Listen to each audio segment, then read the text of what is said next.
predošlých dvoch dueloch. Minuloročný vicemajster Chemes teda porazil minuloročného majstra VKP na zápasy 3-0 a my ideme do finále. Prvý HFC v Bordovom sa ako lídri prejavovali od začiatku zápasu. Už v 5. minúte videlo 250 divákov prvý gól v bráne hostí, o ktorý sa pričinil Legdan, no nebola to prvá šanca domácich.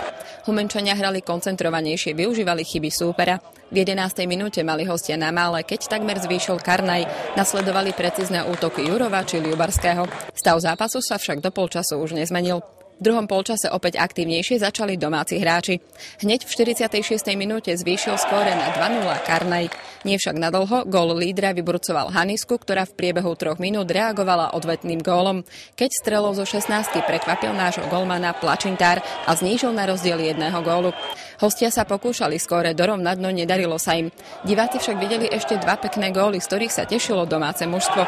V 87. minúte zvýšil na 3-1 Karnaj a v 90. na 4-1 striedajúci Voroňák. Prvý HFC Haniska 4-1 po polčase 1-0. Basketbalová sezóna sa pomaly blíži k svojmu záveru v základnej